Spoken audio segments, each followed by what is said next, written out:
Okay, so again, a little side note. Sometimes what happens is if you take a shot with your camera, you'll have what's called barrel distortion or pin cushion distortion. So you may wonder, what the hell is that? Barrel distortion is basically when you typically are shooting wide angle, right? And what happens is the image appears to bulge out at you, right? So this is a little photographic thing that happens. Or you get pin cushion distortion, which is when you shoot with a high zoom lens from a far distance. So there's, right, barrel distortion kind of looks like this bubble fisheye effect. And then pin cushion, I just want to bring this up because it might be something you guys encounter later on. So there's, yeah, I don't know if we're getting that there. It's a little weird, but yeah, there's, I think, pin cushion. So it's kind of pinching, pulling in towards the center in a way, right? So there's barrel versus pin cushion. So I just want to show you a quick example in case you ever run into this. Or if your images, sometimes they're not exactly level. Some of you may have already seen this where they're not quite perfectly horizontal. Photoshop, again, love it. It's great. I'm going to create a new image to work on. So Photoshop has this really, really great tool. Filter, lens correction. Okay? So it's filter, lens correction. Now it opens up a little separate kind of floating window. Yeah, unfortunately I can't really scale this, can I? Yeah, let's bring this down and in. There we go. So in this window, again, it's a tiny, tiny little tool, but you have this little thing which looks kind of like, I guess, a little box with a little sort of checkered line on it across the top. It's called the straighten tool. So this is not going to help me right away, but if I left click and drag from one point to another, it'll help straighten the image. It's still distorted though, right? So you can go to custom, and there's the remove distortion. And if you need to, you can turn on show grid. Usually I put this in like bright red. This is at the bottom of the tool. And I may change the grid size just so I have like fewer lines, but I want to kind of see where the brick kind of lays, right? So if you want to shoot your own textures and you get some of this distortion, you can kind of work on that with this tool. A few other problems though, sometimes you see it gets a little wavy in the corners, so I would probably crop on the inner kind of 50 to 70%. I wouldn't crop or keep the outer edges because there's still a bit of this distortion. Not only that, there's another correction, which is the vertical perspective. So you can tilt it upwards or downwards, right? So again, we're actually trying to remove perspective out of the image. But mainly I wanted to show you that straighten tool. So sometimes things are not quite level. I find I just go to the lens correct tool, use the straighten tool, draw a line. Sometimes I'll do it on a couple of horizontal lines to get things nice and level, and then that's it. And you can also do a little rotational, is that, oh no, sorry, that's scale. Wrong slider. So let me go to the, there's an angle turn as well. So sometimes you can turn it this way, and there's angle. Now what's kind of crazy about this tool as well is that, yeah, so I can shift this, like, I don't want to go this way, for example, but sometimes you have to nudge this like in like 0.5 degree increments.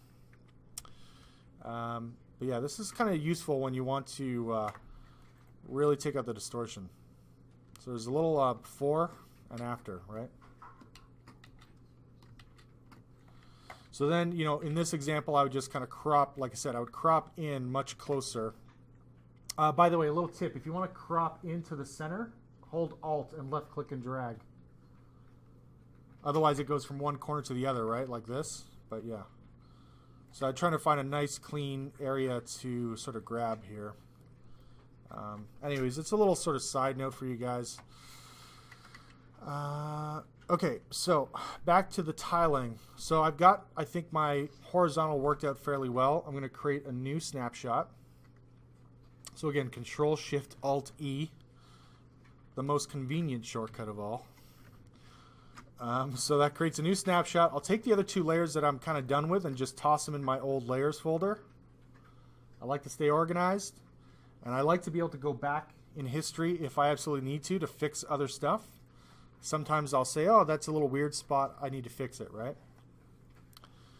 So the next step, again, is to go filter, other, offset again, but this time I want to set the horizontal to 0, and I'll just tweak the vertical. And yeah, it's kind of okay, actually. It's nice when you get lucky. I still got some sloppy areas I can see. I didn't do as fine-tuned a job as I could have, but let's just say it's perfect for the sake of... Same thing? Duplicate the layer?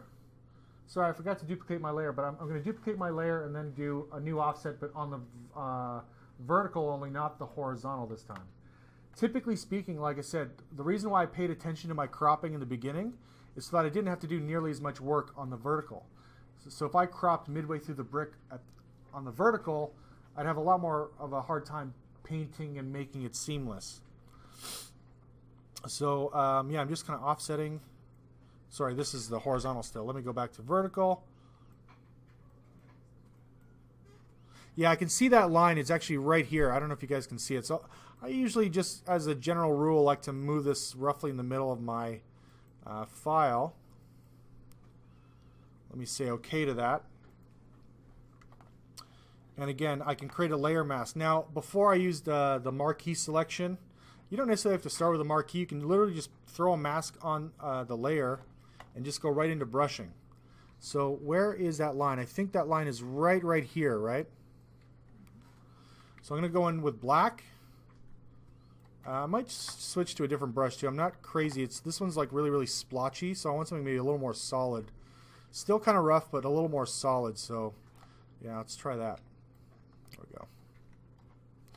Again, make sure opacity's up. So that's it. I'm just kind of coming across and finding lines where this sort of feels like it syncs up more naturally.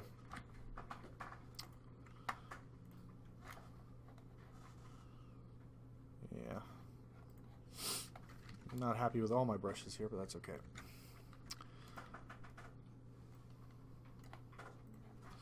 Okay, so I'm just going to, yeah, find this line. Where am I here? Right here. So yeah, I'll just try my best to kind of get the right blend. Yeah, in this case, a lot of times too, I don't like the brush itself to be kind of rotating and all that. So I think there's size jitter. I might take size jitter and angle jitter down, and maybe roundness jitter as well. Or I could just turn off the dynamics. Yeah, there we go. So again, I'm just kind of trying to find what would feel like a natural sort of brick line, or stone line in this case. So again, there's a lot of back and forth with this. There we go. Sometimes you get real lucky and get a nice natural bleed right away. So this is working out okay. Yeah, I think I can leave that part. So yeah, that might be all right. Now, if you want to test this is always a good thing to do. Go to File, Save As. Usually I like to save this out as TIFFs. So I'll just switch the format to a TIFF format. So it's File, Save As, and then TIFF format. Save it over this. I don't generally want the layers to be part of the file, of the TIFF file, because it'll make it super heavy, very large, very slow to load in Maya. So there's a little option when you go to save a TIFF file. Usually the main thing I change is to tell it to discard the layers. So while I'm working, I save my working file as a PSD, so I always have layers, I always have options to go back. But when I want to load it in Maya, I'll save it as a different format, as a TIFF format. Just Maya handles TIFFs a little better than PSDs. So I'll say OK to this.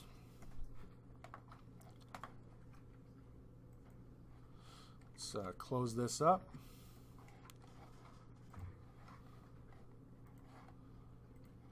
So I just got to close all my software stuff. So yeah, let's just do a little example in Maya. I'll reset.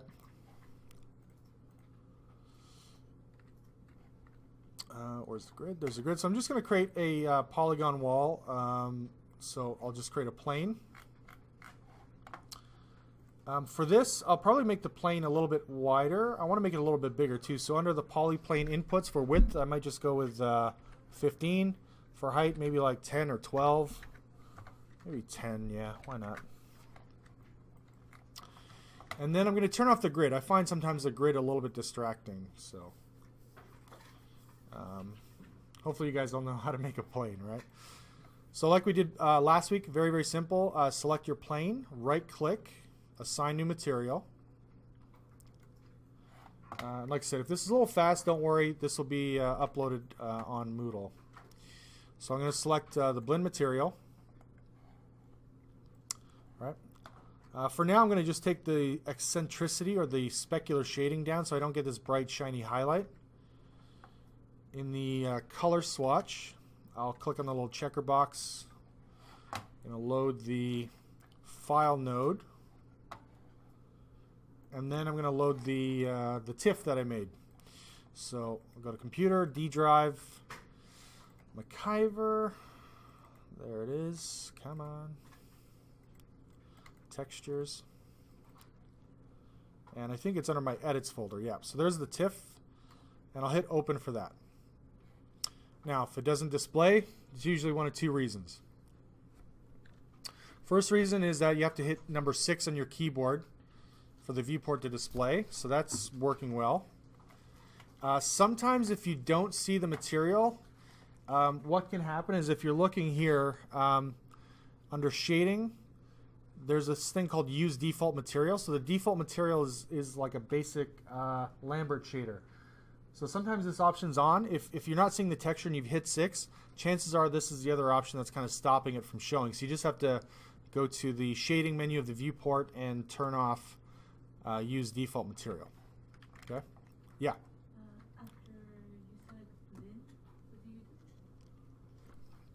So after I select blend, I went in and clicked on the little checker box next to color. And that'll bring up a list of shaders or inputs. And you'll see file is one of the top ones, right? Okay. Yeah, so you click that and then you can locate your TIFF file. Okay, thank you. Yeah, no problem. So one other note, so while you are inside the file node, which is loading this into the color of the material, this is where we want to test the repetition really. So we can go into Place 2D Texture. And if you see here, repeats UV. So this is where I'll set it to 4x4. And now we see the repetition, right? So what's great about this texture is it can cover a huge amount of space with a very small amount of texture. The problem is it can be a little repetitive. So in this case, you know, if I'm looking at the texture, I might say, well, this big square, right, white block is kind of jumping out like a sore thumb. This yellow one is jumping out like a sore thumb. So I'll just do a real quick edit back in Photoshop. I'm not sure which, I think it's this brick here, I think. So what I might do on top, I'll just add a new layer. I'll sample a color. So I've hit B for brush. And then if I hold Alt, it becomes an eyedropper. So I'm going to just kind of grab a sandy looking brick. I'll just do a flat color right now on top of this thing.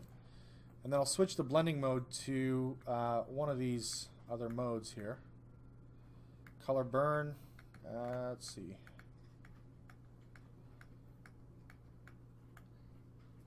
Yeah, pin light. Yeah, no. Sometimes hue or saturation works well, but yeah, I think maybe multiplier color burn was actually pretty good. And I'll just tone down the opacity a little bit. So that yellow brick too, what was that? Let me go back and see. Sometimes it's kind of hard to find this stuff, but yeah, if you look at the shape and whatever, so I think it's this one that's sticking out a bit, right? I can go into this layer as well. Oops, sorry, let's go back here. So yeah, it's this kind of odd shape right here. And I think I'll do another layer on top. And this time, I'll use the same color, I think, because it's kind of a nice, even, neutral tone for this whole image. And remember, I have to go across the other side, right, because this is going to repeat. And then I'll just tweak maybe even just flat opacity adjustment sometimes will work. Right, so you see how it kind of lightens that intense yellow. So just flat color and an opacity adjustment sometimes is enough. You don't always have to use a blending mode. And I'll do an Alt-Control-S.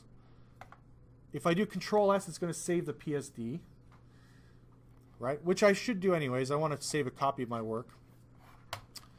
But if I do Alt-Control-S, then I can save my tiff copy and update that. So I'm going to turn off layers, double-click my tiff, make sure discard layers is on. So it's kind of the same process I just did. And I'll go back to Maya. And I believe, yeah, I think I have to go back to File and hit Reload. Once it reloads, right? So you just have to hit the little reload button when you update the texture. Cool? So that's kind of the process. You may jump back and forth. You may tweak a few colors here and there to try to, you want good repetition without obvious repetition, right? You want some color variation, but not necessarily too much, unless it's very even and consistent. So so I see, yeah, I don't know your name, I'm sorry. Yeah, because if you look at that brick texture, it's got a nice, even, consistent variation from red to gray brick, right? So that would be okay. I wouldn't necessarily paint out the gray or the red, right? It's sort of even and consistent. Whereas this, it's a little kind of splotchy, but it's getting better, right? So I'll do one more kind of quick pass just to kind of, this is sort of the first major chunk of your assignment, the first 40%. So yeah, there's maybe this other yellow section. So on the same layer, I can just go right on top of this, obviously over the top yellow, and just kind of touch this up. There's this weird little gray patch too, so I'm going to throw the same color down. Hit Alt-Control-S, save my tiff. Now next week I'm going to show you guys how in Photoshop you can actually record a series of actions and just simply hit a play button and it'll automatically save a new version of the tiff. So you don't have to go through every time all that stupid little stuff. And then again, reload. Oh, I broke it.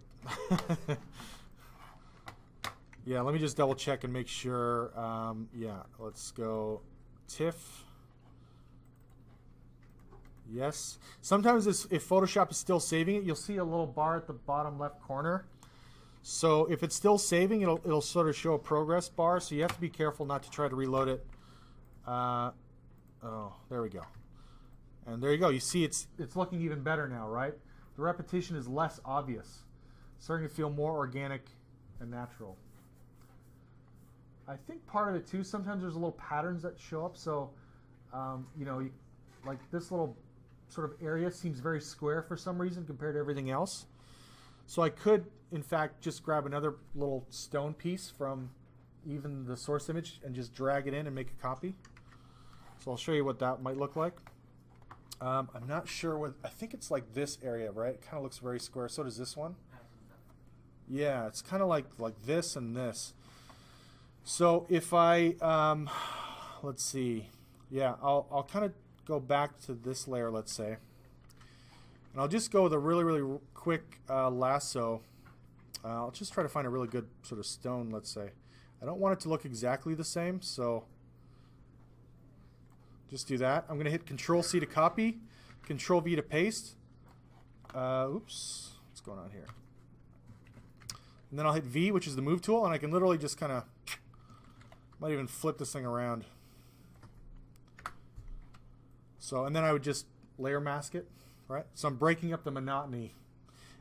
So there's a bunch of ways you can kind of play with Photoshop. I know I'm kind of flying right now, but we could also go image adjustment, sorry, not image adjustment, edit, transform, flip horizontal, because again, I have to think about shading too. I don't necessarily want to rotate it around because the shading will be going in the opposite direction. So I'll just do flip horizontal, layer mask it, take a brush, let's go in real close. And I'll use a black brush. Yes, black. And just bleed those edges in.